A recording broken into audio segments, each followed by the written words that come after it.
If you want to know what the hell's going on with the Connecticut River, talk to this man right here in pink shirt.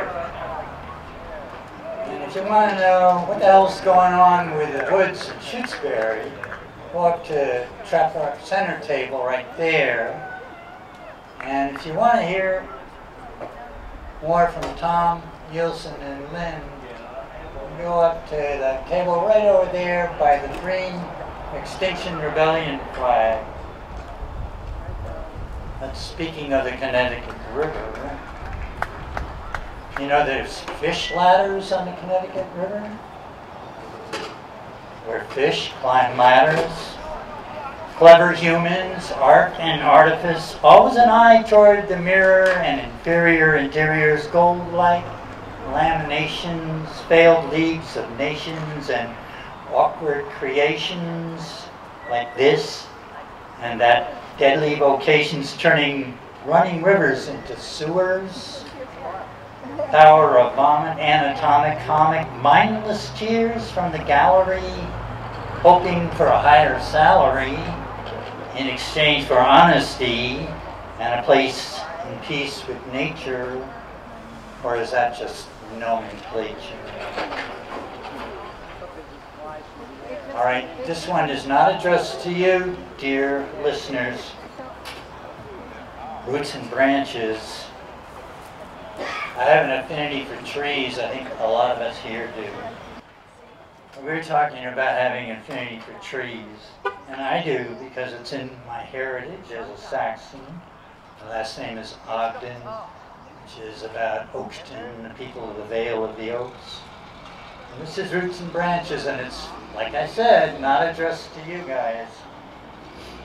Roots and branches reaching light and water, and your touch beneath it all, the street, the wall, and the fall, and the garden, all so much for that your intentions, apprehensions, and ever-expanding misunderstanding, alienation from creation, you fucking idiots, and your digits, your calculations, the ruined relations, reaching light and water beneath it all, and above your fall, we await your fate.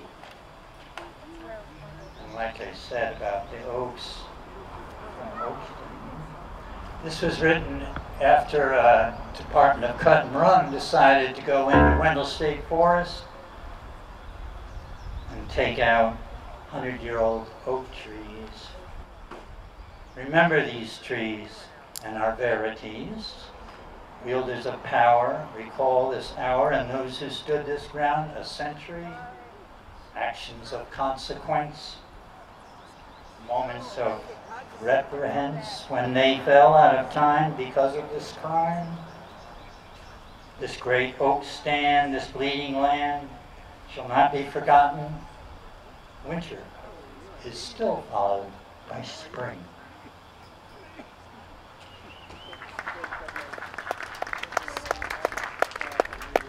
And then finally, this is a book Janet spoke about, bad atmosphere. And back in 2016, when the Mad King ascended to the White House, we had a second printing, and that was really bad atmosphere. So from that, I'm speaking once again about the Connecticut River and water and humanity's disrespect for water. We have water world. No boundary, no borders. Underneath, up above, this world thinks like water. Its thoughts flow with gravity, thinking, we need a flood. In the House and Senate chambers, papers everywhere, wet, saturated electronics, washed up politicians, clinging, floating bad ideas, dead dogma, everywhere.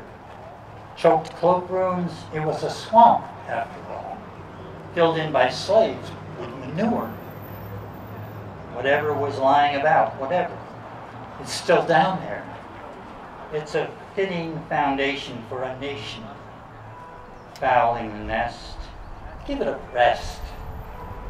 You may soon be all washed up, drowned in your own creation. You voted down lifeboats, life preservers, preservers, floundering in a deficit reduction, growing weaker, exhausting options, sinking down, thinking like water.